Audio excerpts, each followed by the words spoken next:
السلام علیکم ورحمۃ اللہ وبرکاتہ۔ وعلیکم السلام ورحمۃ اللہ وبرکاتہ۔ مولانا سید عبدالواسع حسینی بخاری چشتی المعروف امان اللہ صاحب کی جانب سے دلائل النبوہ امام ابو نعیم اصفہانی رحمۃ اللہ علیہ کی ایک جلیل القدر تصنیف کا سلسلہ وار درس جاری و ساری ہے۔ آج کی نشست کا آغاز ہوتا ہے ایک اس عنوان سے کہ آپ صلی اللہ علیہ وسلم خلق آدم سے پہلے بھی نبی تھے۔ احادیث شریفہ کی روشنی میں یہ بات بتائی گئی۔ حضرت ابو ہریرہ رضی اللہ عنہ سے روایت ہے کہ نبی کریم صلی اللہ علیہ وسلم سے پوچھا گیا، آپ کے لیے نبوت کب واجب ہوئی، یعنی کب سے آپ نبی ہیں؟ فرمایا، بین خلق آدم و نفخ الروح فیہ، جب حضرت آدم علیہ السلام کی تخلیق ہو رہی تھی اور ان میں روح پھونکی جا رہی تھی، یعنی حضرت آدم علیہ السلام ابھی آب و گل کے مرحلے طے کر رہے تھے، اس وقت بھی آپ صلی اللہ علیہ وسلم نبی تھے۔ عرباض بن ساریہ رضی اللہ عنہ سے روایت ہے، کہتے ہیں کہ میں نے سنا نبی کریم صلی اللہ علیہ وسلم کو فرماتے ہوئے، انی عند اللہ مکتوب لخاتم النبیین و ان آدم لمنجدل فی طینتہ، بے شک میں اللہ تعالیٰ کے ہاں خاتم النبیین لکھا ہوا تھا جب حضرت آدم علیہ السلام اپنی مٹی میں گوندھے جا رہے تھے، یعنی ابھی آپ کی تخلیق کی تیاری ہو رہی تھی، اس وقت سے ہی حضور پاک علیہ السلام اللہ تعالیٰ کے پاس خاتم النبیین تھے۔ بصرہ ایک مقام کا نام ہے، بصرہ کے کلیسا میں نبی کریم صلی اللہ علیہ وسلم اور حضرت ابوبکر صدیق رضی اللہ عنہ کی تصویر۔ جبیر بن مطعم رضی اللہ عنہ فرماتے ہیں، جن دنوں نبی کریم صلی اللہ علیہ وسلم نے نبوت کا اعلان فرمایا، میں شام کے سفر پر نکلا تھا۔ میں بصرہ پہنچا تو عیسائیوں کی جماعت میرے پاس آئی، کہنے لگی، تم اہل حرم سے ہو؟ میں نے کہا ہاں، یعنی مکہ کے رہنے والے ہو؟ میں نے کہا ہاں۔ کہنے لگے، تمہارے ہاں جس شخص نے نبوت کا اعلان کیا ہے تم اسے جانتے ہو؟ کیا تم اسے جانتے ہو؟ میں نے کہا ہاں۔ تو وہ میرا ہاتھ تھام کر، میرا ہاتھ پکڑ کر مجھے اپنے گرجا گھر میں لے گئے، وہاں بت اور تصویریں تھیں۔ انہوں نے پوچھا، تم ہی نئے مبعوث ہونے والے اس نبی کی صورت یہاں نظر آتی ہے؟ مجھے وہاں آپ کی تصویر نظر نہ آئی۔ میں نے کہا، آپ کی تصویر یہاں نہیں ہے۔ وہ مجھے اس سے بڑے گرجا گھر میں لے گئے، وہاں پہلے سے زیادہ بت اور تصویریں لگی ہوئی تھی۔ کہنے لگے، اب دیکھو کیا ان کی تصویر ہے؟ فَنَظَرْتُ فَإِذَا أَنَا بِصِفَةِ رسول اللہ صلی اللہ علیہ وسلم وصورتہ وَإِذَا أَنَا بِصِفَةِ أَبِي بَكْرٍ وصورتہ وَهُوَ آخِذٌ بِعَقِبِ رسول اللہ صلی اللہ علیہ وسلم۔ میں نے دیکھا وہاں نبی کریم صلی اللہ علیہ وسلم کی خیالی تصویر موجود تھی اور اس میں ابوبکر صدیق رضی اللہ عنہ نے آپ کا دامن پکڑا ہوا تھا، تھاما ہوا تھا۔ انہوں نے سوال کیا، کیا تمہیں اس نبی کی تصویر مل گئی؟ میں نے کہا ہاں۔ میں نے کہا، پہلے یہ بتلاؤ تم کیا کہنا چاہتے ہو؟ تو وہ نبی کریم صلی اللہ علیہ وسلم کی پیشانی کی طرف اشارہ کرتے ہوئے بولے، کیا یہ اسی نبی کی تصویر ہے؟ میں نے کہا، بخدا ہاں، میں گواہی دیتا ہوں کہ یہ وہی ہیں۔ کہنے لگے، تم انہیں جانتے ہو؟ میں نے کہا ہاں۔ قالوا لی نشہد ان ھذا صاحبکم وان ھذا لخلیفۃ من بعدہ، تو انہوں نے اس پر کہا، ہم گواہی دیتے ہیں کہ یہ تمہارے صاحب ہیں، یعنی تمہارے رسول ہیں، اور یہ ان کے بعد ان کے خلیفہ ہوں گے۔ ہرقل شاہ روم نے صحابہ کرام کو نبی کریم علیہ السلام سمیت تمام انبیاء کی تصاویر دکھائیں۔ خیالی تصویریں ہو سکتی ہیں یہ۔ موسیٰ بن عقبہ قرشی سے روایت ہے کہ ہشام بن عاص، نعیم بن عبداللہ اور ایک دوسرے شخص دور ابی بکر میں شاہ روم کی طرف سفیر بنا کر بھیجے گئے۔ کہتے ہیں، ہم جبلہ بن ایہم، ایک عیسائی سردار تھا، جبلہ بن ایہم کے پاس پہنچے۔ وہ دمشق سے باہر باغ میں رہتا تھا۔ اس نے سیاہ یعنی کالے کپڑے پہنے ہوئے تھے اور آس پاس کی ہر چیز سیاہ رنگ کی تھی، کالے کلر کی تھی۔ ہم میں سے ایک ساتھی نے کہا، ہشام اس سے بات کرو۔ ہشام نے اس سے بات کی اور اللہ کی طرف بلایا، یعنی توحید کی دعوت دی، اور پھر پوچھا، یہ سیاہ کپڑے کیا ہیں؟ یہ کالے کپڑے کیسے ہیں؟ اس نے کہا، میں نے انہیں بطور نظر پہنا ہے، یعنی میں نے سیاہ کپڑے پہننے کی نظر مانی تھی، منت مانی تھی، اس لیے پہنا ہوا ہوں۔ اور جب تک میں تم مسلمانوں کو سارے شام سے نکال نہیں دیتا انہیں نہیں اتاروں گا، سیاہ لباس نہیں اتاروں گا۔ ہم نے کہا قسم بخدا، یعنی خدا کی قسم ہم تجھ سے اور تیرے بادشاہ سے یہ ملک چھین کر رہیں گے انشاءاللہ۔ ہمیں ہمارے نبی صلی اللہ علیہ وسلم نے اس کی بشارت خوشخبری دی ہے۔ کہنے لگا پھر تو تم سامری قوم ہو جن کے بعض عقائد یہود سے ملتے ہیں اور بعض نہیں، مگر تم سامری نہیں ہو سکتے۔ سامری یہ جادوگر ہے موسیٰ علیہ السلام کے زمانے کا۔ ہم نے کہا سامری کون ہوتے ہیں؟ کہنے لگا جو دن کو روزہ رکھتے ہیں اور رات کو عبادت کرتے ہیں۔ ہم نے کہا ہم ایسا ہی کرتے ہیں۔ بخدا اس نے سوال کیا تمہارا روزہ کیسے ہوتا ہے؟ ہم نے اپنے روزے کے متعلق بتلایا۔ کہنے لگا تمہاری نماز کیسی ہوتی ہے؟ ہم نے اسے نماز کا طریقہ بھی بتلایا۔ خدا جانتا ہے، یہ سنتے ہی اس کا چہرہ بھٹی سے جل بھن کر نکلنے والی اینٹ کی طرح سیاہ ہو گیا، کالا ہو گیا۔ کہنے لگا اب تم چلے جاؤ، اور اس نے حکم دیا کہ انہیں بادشاہ کے پاس لے جایا جائے۔ ہم چلے، شہر کے دروازے پر ہمیں ایلچی یعنی قاصد، بادشاہ کا قاصد ملا۔ کہنے لگا اگر تم چاہو تو تمہارے لیے خچر یا گھوڑے لے آئے۔ ہم نے کہا نہیں، ہم اسی حالت میں جائیں گے، یعنی پیدل جائیں گے۔ اس نے بادشاہ کو پیغام بھجوایا کہ یہ لوگ نہیں مان رہے ہیں۔ اس نے جواب دیا انہیں یوں ہی آنے دو، یعنی وہ جیسے آنا چاہتے ہیں آنے دو۔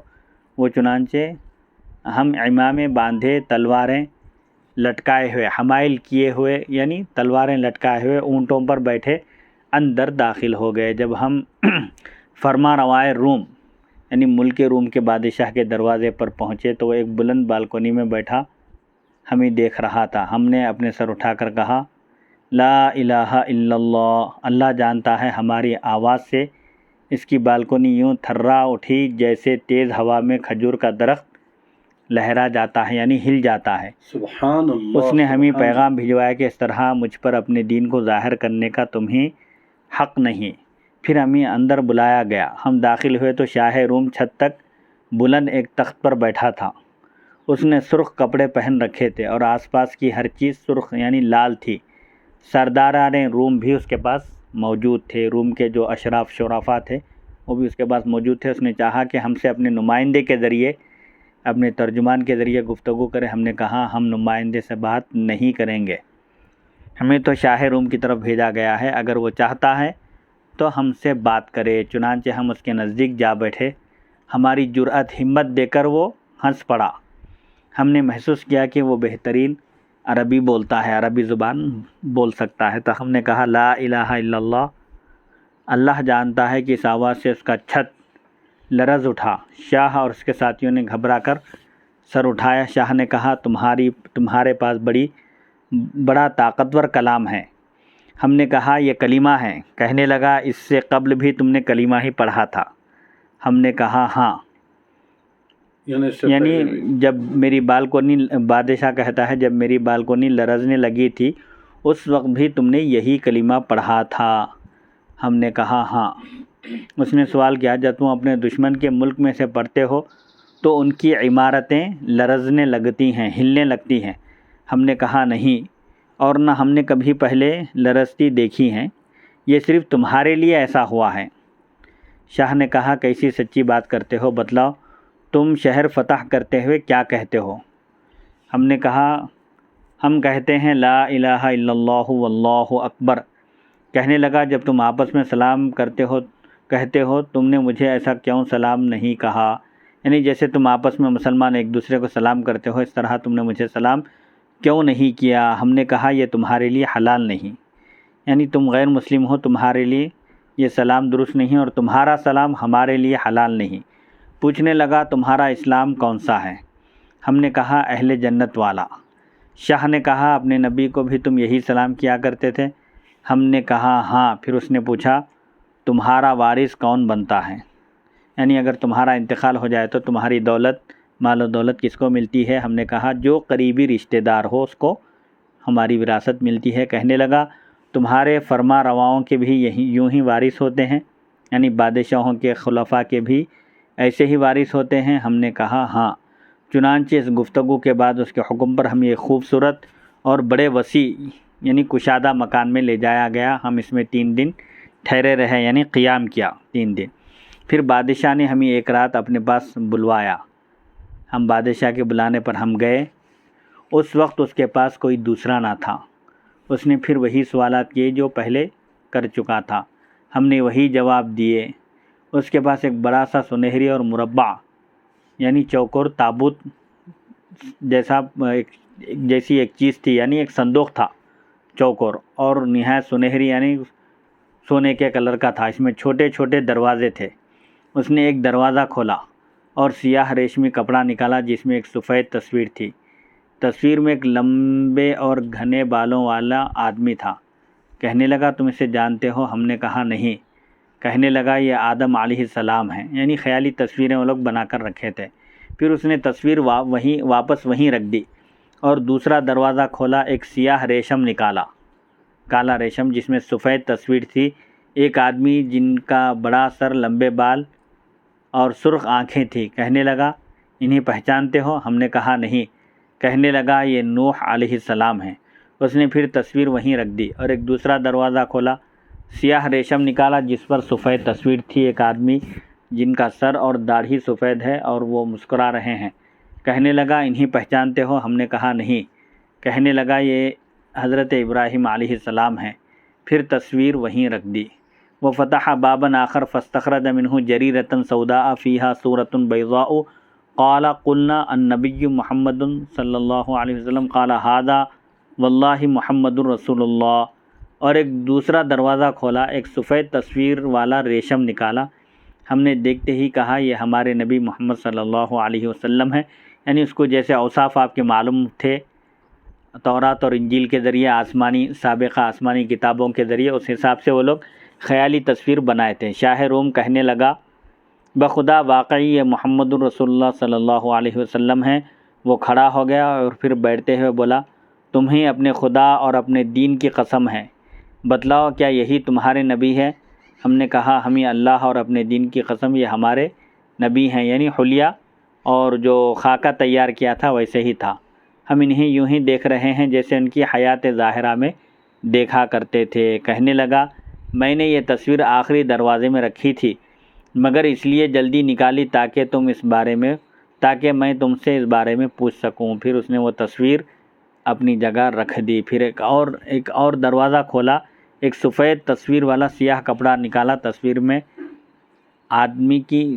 تصویر میں ایک آدمی تھا جس کے ہونٹ کھلے ہوئے، آنکھیں گہری، دانت جڑے ہوئے اور داڑھی گھنی تھی، اور وہ تصویر میں مسکرا رہے تھے۔ شاہ روم کہنے لگا انہیں پہچانتے ہو؟ ہم نے کہا نہیں۔ بولے یہ موسیٰ علیہ السلام ہیں۔ بادشاہ نے کہا یہ موسیٰ ہیں علیہ السلام۔ تصویر میں ایک اور آدمی بھی تھا جس کی شکل بھی ویسی ہی تھی مگر آنکھیں اور سر ذرا گول تھا۔ شاہ نے کہا یہ حضرت ہارون علیہ السلام ہیں۔ پھر اس نے وہ تصویر اٹھا لی۔ اب اس نے ایک اور دروازہ کھولا اور سفید تصویر والا سیاہ کپڑا نکالا۔ تصویر میں ایک آدمی تھا، گھوڑے پر سوار، لمبے پیر اور چھوٹی کمر۔ کہنے لگے انہیں پہچانتے ہو؟ بادشاہ کہنے لگا انہیں پہچانتے ہو؟ ہم نے کہا نہیں۔ کہنے لگا یہ سلیمان علیہ السلام ہے۔ پھر تصویر وہیں رکھ دی۔ پھر اس نے اور ایک دروازہ کھولا اور سفید تصویر والا سیاہ کپڑا نکالا۔ وہ ایک نوجوان آدمی کی تصویر تھی جن کا زرد رنگ یعنی پیلا کلر تھا، کشادہ جبین، پیشانی کشادہ تھی، خوبصورت داڑھی اور ہر عضو جسم کے جو پارٹس تھے، باڈی پارٹس سب مناسب انداز میں تھے۔ کہنے لگا انہیں پہچانتے ہو؟ ہم نے کہا نہیں۔ کہنے لگا یہ حضرت عیسیٰ بن مریم علیہ السلام ہیں۔ پھر اس نے تصویر وہیں رکھ دی اور اس کے حکم سے وہ مربع تابوت وہاں سے اٹھا لیا گیا۔ ہم نے اس سے پوچھا ہم نے اپنی نبی کی تصویر تو پہچان لی کیونکہ ہم نے انہیں دیکھا تھا مگر باقی تصویروں کے صحیح ہونے پر ہم کیسے یقین کر سکتے ہیں؟ کہنے لگا حضرت آدم علیہ السلام نے اللہ سے سوال کیا تھا کہ انہیں ہر نبی کی صورت دکھلائی جائے، تو اللہ نے ایک جنتی ریشم پر تمام تصاویر انہیں عطا فرمائیں۔ پھر ذوالقرنین جنہوں نے پوری دنیا پر بادشاہت کی تھی، ذوالقرنین کو غروب آفتاب والی جگہ سے خزانہ آدم علیہ السلام ملا، آدم علیہ السلام کا خزانہ ملا، اس میں سے یہ تصاویر بھی مل گئی۔ پھر دانیال علیہ السلام نے ان سے مزید تصویریں بنا لیں، تو یہ بالکل اصل تصاویر ہیں۔ قسم بخدا اگر مجھے اپنے ملک سے بھاگ جانے پر جان کا خطرہ نہ ہو تو میں بلا تکلف غلام کی طرح ملک کی خدمت کروں، مگر ممکن ہے مجھے اس کا موقع مل ہی جائے۔ چنانچہ اس نے ہمیں بہتر نذرانہ دے کر رخصت کیا۔ یہاں حاشیے میں یہ بات بتائی جا رہی ہے کہ یاد رہے ہمیں کوئی ایسی روایت یا دلیل نہیں ملی جس میں یہ ہو کہ پہلی شریعتوں میں بھی تصویر بنانا حرام تھا، بلکہ قرآن مجید میں موجود ہے کہ بعض انبیاء تصویریں بناتے تھے۔ لیکن یہ جو روایتیں ہیں اس کو جرح و تعدیل یعنی اصول روایت کے حساب سے دیکھا جائے تو چونکہ حضور پاک علیہ الصلوۃ والسلام نے فرمایا کہ جس گھر میں تصاویر ہوتی ہیں اور کتا ہوتا ہے بلا ضرورت اس گھر میں رحمت کے فرشتے نہیں آتے۔ اسی طرح ایک روایت میں ہے کہ حضور پاک علیہ الصلوۃ والسلام کے گھر میں جب ایک پردہ لگایا گیا تو آپ نے وہ پردہ نکالنے کا حکم دیا، کیونکہ اس پر کچھ نقش و نگار بیل بوٹے ڈلے ہوئے تھے۔ آپ نے فرمایا کہ اس سے دنیا کی یاد آتی ہے، لہذا ایسے زیب و زینت کی چیزیں یا تصویریں نہیں ہونی چاہیے۔ سلیمان علیہ السلام کے بارے میں جو آیا ہے کہ یعملون لہ ما یشاء من محاریب و تماثیل و جفان کالجواب و قدور الراسیات، اور وہ جن جو سلیمان علیہ السلام کے تابع تھے سلیمان علیہ السلام کے لیے بناتے تھے جو آپ چاہتے، پختہ عمارتیں، تصویریں، حوض جیسے بڑے بڑے لگن اور بڑی دیگیں جو چولہوں پر جمی رہتی۔ اس آیت کے تحت بہت سے مفسرین نے تماثیل سے مراد مجسمے لیے ہیں اور وضاحت کی ہے کہ اس شریعت میں ان کی شریعت میں مجسمے بنانا حرام نہ تھا۔ بہرحال ہماری شریعت میں تصویر یا مجسمہ بنانا حرام ہے، خواہ وہ تصویر کسی ولی کی ہو یا کسی نبی کی، بلکہ ایسی مقدس ہستیوں کی تصاویر بنانا زیادہ گناہ ہے۔ کارٹون وغیرہ جیسا نعوذ باللہ من ذالک بناتے ہیں، اس کے قطعاً شریعت محمدیہ میں اجازت نہیں ہے۔ مگر یہ جو قرآن مجید کی آیت مبارکہ ہے یہ چونکہ ان کی شریعت میں، چونکہ سابقہ انبیاء کی شریعتوں میں بعض چیزیں جائز تھی، جیسے سجدہ تعظیمی، حضرت یوسف علیہ السلام کے بھائی ان کو سجدہ کیے، سجدہ تعظیمی ہے۔ اسی طرح سابقہ شریعت میں دو حقیقی بہنوں سے نکاح کرنے کی اجازت تھی، لیکن شریعت محمدیہ میں بعض چیزوں کو ختم کر دیا گیا، حرام قرار دیا گیا۔ بالکل اسی طرح فوٹو بھی، اسی طرح فوٹو، تصویر کا اور مجسمے کا، اسٹیچو کا حکم ہے۔ شرحبیل کی روایت میں ہے کہ شاہ نے ایک اور دروازہ کھولا اور ایک سفید ریشم نکالا، اس میں صورت آدم یعنی حضرت آدم علیہ السلام کی صورت سے مشابہ ایک تصویر تھی، لمبے بال، درمیانہ قد، حسین اور غضبناک چہرہ۔ کہنے لگا وہ بادشاہ انہیں پہچانتے ہو؟ ہم نے کہا نہیں۔ کہنے لگا یہ لوط علیہ السلام ہے۔ پھر تصویر اپنی جگہ رکھ دی، ایک اور دروازہ کھولا، سفید ریشم نکالا جس پر ایک آدمی کی تصویر تھی جس کا رنگ سفید و سرخ، پشت کچھ ٹیڑھی، رخسار ہلکے اور چہرہ خوبصورت تھا۔ کہنے لگا انہیں جانتے ہو؟ ہم نے کہا نہیں۔ کہنے لگا یہ حضرت اسحاق علیہ السلام ہیں۔ پھر اس نے ایک اور دروازہ کھولا، سفید ریشم نکالا اور صورت اسحاق سے مشابہ ایک تصویر دکھلائی، البتہ اس کے نچلے ہونٹ پر تل کا نشان تھا۔ بولا انہیں پہچانتے ہو؟ ہم نے کہا نہیں۔ کہنے لگا یہ یعقوب علیہ السلام ہیں۔ پھر ایک اور دروازہ کھولا اور سفید ریشم پر ایک تصویر نکالی جس کا رنگ سفید، چہرہ خوبصورت، لمبی پتلی ناک اور حسین قد و قامت تھی۔ چہرے پر نور روشن تھا، نور عیاں تھا اور عاجزی نمایاں تھی، تواضع اور عاجزی صاف نظر آ رہی تھی۔ کہنے لگا انہیں جانتے ہو؟ ہم نے کہا نہیں۔ کہنے لگا یہ حضرت اسماعیل علیہ السلام ہیں، حضور پاک علیہ السلام کے جد اعلیٰ، تمہارے نبی کے جد اعلیٰ ہیں۔ پھر اس نے ایک اور دروازہ کھولا، ایک سفید ریشم نکالا جس پر آدم علیہ السلام کی شکل پر ایک تصویر تھی جس کا چہرہ آفتاب یعنی سورج کی طرح دمک رہا تھا، چمک رہا تھا۔ کہنے لگا انہیں جانتے ہو؟ ہم نے کہا نہیں۔ کہنے لگا یہ یوسف علیہ السلام ہیں۔ شرحبیل نے سارا واقعہ بیان کیا اور یہ اضافہ بھی کیا کہ جب ہم خلیفۃ المسلمین حضرت ابوبکر صدیق رضی اللہ عنہ کے پاس آئے اور ساری سرگزشت سنائی یعنی سارا قصہ سنایا تو ابوبکر صدیق رضی اللہ عنہ رو پڑے۔ کہنے لگے مسکین، اگر اللہ اس کے لیے بھلائی چاہتا تو وہ ایسا کر دیتا، یعنی اگر اللہ کو منظور ہوتا تو وہ شاہ روم دائرہ اسلام میں ضرور آ جاتا، مگر اسے تائید ایزدی یعنی اللہ کی تائید مدد حاصل نہ تھی۔ یاد رہے علامہ ابن حجر نے فتح الباری جلد نمبر 9 صفحہ 285 پر شاہ ہرقل کی تصاویر والا واقعہ لکھا ہے اور کہا کہ ابو نعیم کے علاوہ شیخ محاملی نے بھی اپنی امانی میں ہشام بن عروہ سے یہ واقعہ نقل کیا ہے۔ پھر فرمایا ہمیں نبی صلی اللہ علیہ وسلم نے ارشاد فرمایا تھا، یہود اپنی کتابوں میں محمد صلی اللہ علیہ وسلم کی بعثت کا تذکرہ پاتے ہیں۔ اس پر اللہ نے یہ آیت اتاری، یجدونہ مکتوبا عندہم فی التوراۃ والانجیل، سورہ اعراف۔ ان کو یعنی نبی کریم صلی اللہ علیہ وسلم کو اپنے پاس تورات و انجیل میں لکھا پاتے ہیں۔ شیخ ابو نعیم رضی اللہ عنہ کہتے ہیں، اس قصے سے پتہ چلا کہ اہل کتاب نبی علیہ السلام کے خد و خال، نام اور بعثت وغیرہ سب امور سے واقف ہیں۔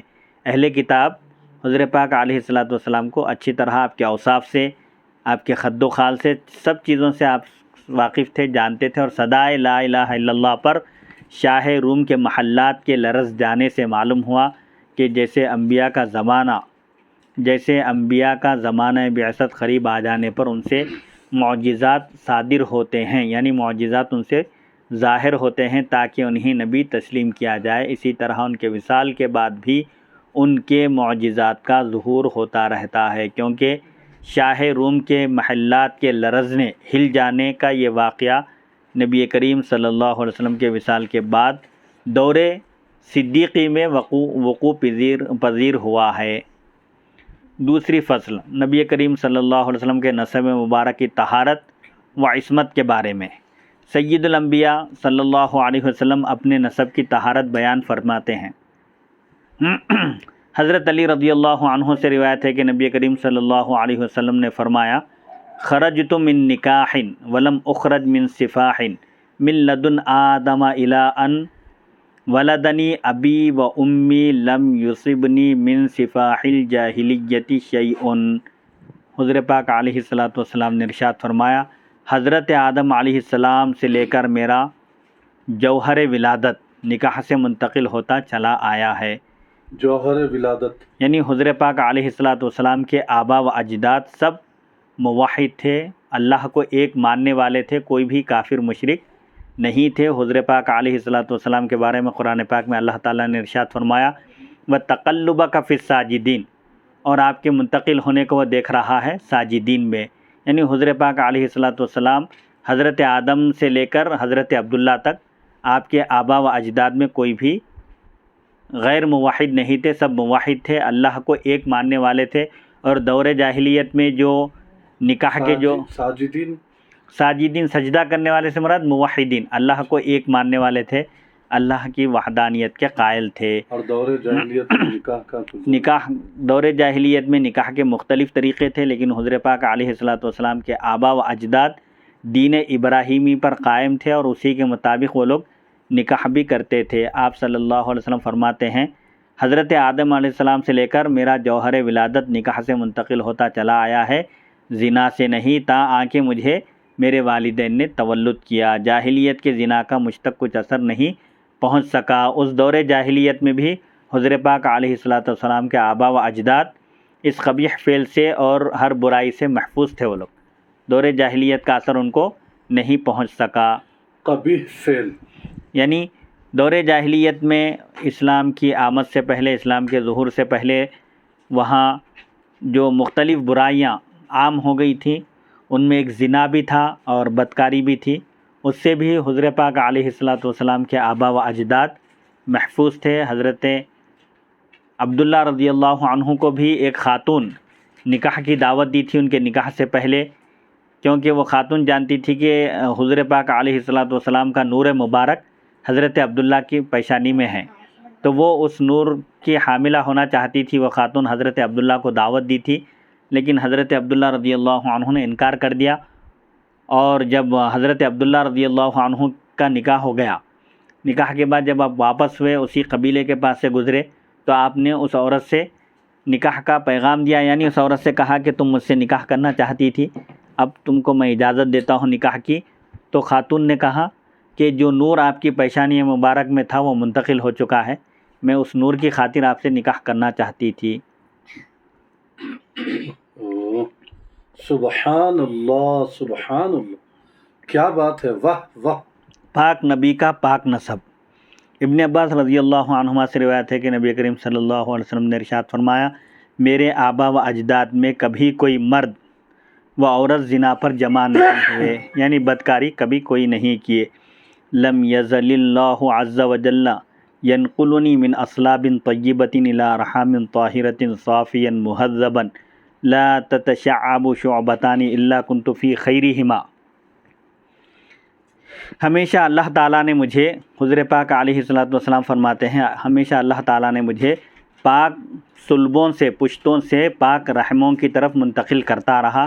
میں پاک اور مطہر پیدا ہوا ہوں۔ جب بھی نسل انسانیت کے دو حصے ہوئے، اللہ نے مجھے سب سے بہترین حصے میں رکھا۔ جہاں بھی دو قبیلے ہوئے یا جو دو شاخیں ہوئی، ان دو میں جو سب سے افضل اور بہتر ہے، اللہ نے مجھے اس میں رکھا۔ عباس بن عبد المطلب رضی اللہ عنہ سے روایت ہے کہ میں نے عرض کیا، یا رسول اللہ صلی اللہ علیہ وسلم، قریش کی ایک مجلس ہوئی ہے، منعقد ہوئی ہے، جس میں انہوں نے اپنے اپنے حسب و نسب بیان کیے، اور آپ کی مثال کھجور کے اس درخت سے دی جو ایک اونچے ٹیلے پر کھڑا ہو۔ نبی کریم صلی اللہ علیہ وسلم غضبناک ہوئے اور فرمایا، اللہ تعالیٰ نے مخلوق پیدا کی تو مجھے بہترین مخلوق میں رکھا، پھر اس نے قبائل بنائے تو مجھے سب سے بہترین قبیلے میں رکھا، پھر جان نفوس پیدا کیے تو مجھے ان کے درمیان سب سے بہترین جان بنا دیا، پھر گھر بنائے، خاندان بنائے تو مجھے سب سے بہترین گھر دیا۔ تو میں خاندان اور جان کے اعتبار سے، یعنی نفس کے اعتبار سے، خاندان اور قبیلے کے اعتبار سے سب سے افضل اور سب سے بہتر ہوں۔ سبحان اللہ، سبحان اللہ۔ امام سیوطی رحمۃ اللہ علیہ نے جامع صغیر میں اس کی تخریج کامل ابن عدی اور طبرانی نے معجم اوسط میں کی ہے، اور اسے حسن، اس حدیث کا جو درجہ ہے وہ حسن ہے، حسن قرار دیا، جبکہ آپ ہی نے خصائص میں، یعنی خصائص کبریٰ میں اسے مسند عدنی اور ابن عساکر سے لیا ہے۔ یاد رہے، اس آیت کی متعدد تفاسیر بیان کی گئی ہیں۔ نبی کریم صلی اللہ علیہ وسلم کا سجدہ کرنے والے، یعنی نماز پڑھنے والے صحابہ کے ساتھ قیام، رکوع اور سجود وغیرہ ارکان نماز میں ایک رکن سے دوسرے رکن کی طرف منتقل ہونے کو اللہ تعالیٰ دیکھتا ہے، کیونکہ پوری آیت اس طرح ہے، اِنَّهُ يَرَاكَ حِينَ تَقُومُ وَتَقَلُّبَكَ فِي السَّاجِدِينَ۔ نماز تہجد کی فرضیت ختم ہونے پر نبی کریم صلی اللہ علیہ وسلم نے سحری کے وقت صحابہ کے گھروں کا چکر لگایا تاکہ پتہ چلے کہ فرضیت ختم ہونے کے باوجود بھی یہ لوگ تہجد کے لیے اٹھتے ہیں یا میٹھی نیند سوتے ہیں۔ حضور صلی اللہ علیہ وسلم جس صحابی کے گھر گئے ہیں، وہاں سے تلاوت قرآن اور ذکر کی آوازیں آ رہی تھی۔ اللہ تعالیٰ نے اس پر فرمایا، وَتَقَلُّبَكَ فِي السَّاجِدِينَ۔ ابن عباس رضی اللہ عنہما سے اس آیت قرآنیہ وَتَقَلُّبَكَ فِي السَّاجِدِينَ اور ہم نے آپ کو سجدہ کرنے والوں کی پشت میں ہم منتقل کرتے رہے، اس آیت کی تفسیر میں روایت ہے کہ نبی کریم صلی اللہ علیہ وسلم اصلاب انبیاء کی پشتوں میں منتقل ہوتے رہے تا آکے آپ کی والدہ نے آپ کو تولد کیا، پیدا کیا۔ اس آیت کی تفسیر میں کہتے ہیں کہ یہاں دو مطلب ہو سکتے ہیں۔ نبی کریم صلی اللہ علیہ وسلم حق پرست اور در توحید پر سجدہ ریزیاں کرنے والے لوگوں کی پیٹوں میں منتقل ہو کر پیدا ہوئے ہیں۔ اللہ تعالیٰ فرماتا ہے، میں نے صرف آپ کے موجودہ زمانے کے ہر قیام و قعود میں دیکھ رہا ہوں، بلکہ جب آپ اپنے آبا میں پشت در پشت منتقل ہوتے آ رہے تھے، میں اس وقت بھی آپ کی طرف متوجہ تھا اور دیکھ رہا تھا، یعنی آپ کا لمحہ لمحہ میری حفاظت میں ہے۔ میں نے سبحان اللہ، سبحان اللہ، آپ کی نسل پاک میں سب عابدین ساجدین رکھے، عبادت گزار سجدہ کرنے والے رکھے، جن میں بہت سے انبیاء بھی تھے، جیسے حضرت اسماعیل علیہ السلام، ابراہیم علیہ السلام، نوح علیہ السلام، شیث علیہ السلام اور آدم علیہ السلام وغیرہ۔ اکثر علماء اہل سنت نے اس آیت سے نبی کریم صلی اللہ علیہ وسلم کے والدین کے مومن ہونے پر استدلال کیا ہے، دلیل پیش کی ہے۔ علامہ آلوسی روح المعانی میں زوردار الفاظ کے ساتھ لکھتے ہیں، تقلبک فی الساجدین کو اسلاب طاہرات میں منتقل ہونے پر محمول کرنا درست ہے۔ یہاں پر وہ تقلبک فی الساجدین سے مراد حضور پاک علیہ السلام اپنے آبا و اجداد کے اسلاب میں ارحام میں منتقل ہوتے رہے، وہ سب کے سب موحد تھے، یہ مراد لینا جائز ہے۔ ساجدین سے مراد مومنین ہیں۔ اس آیت سے نبی کریم صلی اللہ علیہ وسلم کے والدین کے مومن ہونے کی دلیل پیش کی گئی، جیسا کہ اہل سنت و جماعت کے بہت سے جلیل القدر علماء کا یہ مذہب ہے۔ اس کے بعد علامہ آلوسی ملا علی قاری کے اس موضوع پر مشہور مشرب کی تردید کرتے ہوئے لکھتے ہیں، ان کا جو نظریہ ہے وَأَنَا أَخْشَى الْكُفْرَ عَلَى مَنْ يَقُولُ فِيهِمَا رضی اللہ تعالی عنہم عَلَى رَغْمِ أَنْفِ عَلِيٍّ الْقَارِي وَأَضْرَابِهِ، جو آدمی نبی کریم صلی اللہ علیہ وسلم کے والدین کے عدم ایمان پر یعنی ان کے مومن نہ ہونے پر بحث کرتا ہے، مجھے اس پر خوف کفر ہے۔ اللہ اکبر، اللہ اکبر، یہ کون فرما رہے ہیں؟ یہ حضرت امام سیوطی رحمۃ اللہ علیہ فرما رہے ہیں۔ احقر العباد، نہیں، یہ علامہ آلوسی رحمۃ اللہ علیہ صاحب روح المعانی کہہ رہے ہیں کہ جو ایمان اور عدم ایمان کی بحث کو زیر بحث لاتا ہے، اس مسئلے کو، یعنی حضور مجھے کے والدین مومن تھے یا نہیں اس مسئلے پر بحث کرتا تھے یا کافر تھے، ہاں، اس مسئلے پر اگر بحث کرتا ہے تو مجھے ڈر ہے کہ کہیں اس کا خاتمہ کفر پر نہ ہو۔ احقر العباد، مترجم کہتا ہے کہ زیر بحث آیت و تقلبہ کا میں ساجدین سے مراد مومنین لینے کی ایک زبردست تائید اس کے سوا اور کیا ہو سکتی ہے کہ حبر امت کے بہترین عالم، مفسر قرآن، ترجمان القرآن حضرت ابن عباس رضی اللہ عنہما بھی، جو ایک جلیل القدر صحابی ہے، یہی تفسیر کر رہے ہیں۔ علاوہ ازیں اسی فصل میں مذکور حدیث نمبر 13 سے بھی نبی کریم صلی اللہ علیہ وسلم کے والدین کے ایمان کی طرف دو طریقے سے اشارہ مل رہا ہے۔ نمبر 1، حضور صلی اللہ علیہ وسلم فرماتے ہیں، میں پاک پشتوں اور پاکیزہ رحموں میں منتقل ہوتا رہا ہوں، جبکہ ارشاد خداوندی ہے انما المشرکون نجس، سورہ توبہ آیت نمبر 28، بے شک مشرکین سراپا ناپاک ہیں۔ تو حضور پاک علیہ السلام جب منتقل ہوتے ہوئے آئے ہیں ان سے، تو ظاہر بات ہے یہ لوگ نہایت پاکیزہ ہی ہوں گے اور موحد ہی ہوں گے، کیونکہ مشرکین کو تو قرآن نے ناپاک کہا ہے، جبکہ حضور پاک علیہ السلام اصلاب طاہرہ اور ارحام طیبہ سے منتقل ہوتے ہوئے آئے۔ یہ خود اس بات کی دلیل ہے کہ حضور پاک علیہ السلام کے آباء و اجداد موحد تھے، دین ابراہیمی پر قائم تھے۔ نمبر 2، حضور صلی اللہ علیہ وسلم فرماتے ہیں، جب بھی نسل انسانی دو حصوں میں بٹی، منقسم ہوئی، میں بہترین حصے میں آیا، جبکہ ارشاد ربانی ہے ان الذین کفروا من اہل الکتاب والمشرکین فی نار جہنم خالدین فیہا اولئک هم شر البریہ، بے شک کفار جیسے اہل کتاب اور مشرکین ہیں، یہ ہمیشہ ہمیشہ جہنم میں رہیں گے، یہ سب سے بدترین مخلوق ہیں۔ تو ماننا پڑے گا کہ آپ صلی اللہ علیہ وسلم کے تمام آبا و اجداد، باپ دادا، کفر و شرک کی آلودگیوں سے پاک رہے ہیں۔ سبحان اللہ۔ علامہ سیوطی رحمۃ اللہ علیہ نے اس موضوع پر بہت کچھ لکھا ہے اور تمام شبہات کا خوب جواب دیا ہے، رد پیش کیا ہے۔ الحاوی للفتاوی کی طرف رجوع کیا جائے، امام سیوطی رحمۃ اللہ علیہ کی ایک کتاب ہے الحاوی للفتاوی، اس میں آپ نے بڑی تفصیل سے حضور پاک علیہ السلام کے والدین کے ایمان کے بارے میں لکھا ہے۔ اسی طرح رسائل 9 بھی آپ کے مشہور ہیں، 9 رسائل ہیں جو خاص حضور پاک علیہ السلام کے والدین کے ایمان کے بارے میں آپ نے لکھا ان رسائل میں کہ حضور پاک علیہ السلام کے والدین مومن تھے۔ ان 9 رسائل کا مضمون اور موضوع یہی ہے۔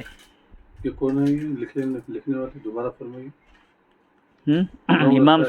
امام سیوطی رحمۃ اللہ علیہ کے عربی زبان میں جملہ 9 رسائل ہیں، جن 9 کا مضمون ایک ہی ہے کہ حضور پاک علیہ السلام کے والدین موحد تھے، دین ابراہیمی پر قائم تھے۔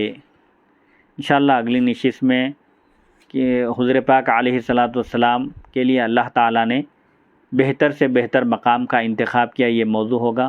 وصلی اللہ تعالیٰ علی خیر خلقہ سیدنا محمد و آلہ و صحبہ اجمعین، والحمد للہ رب العالمین۔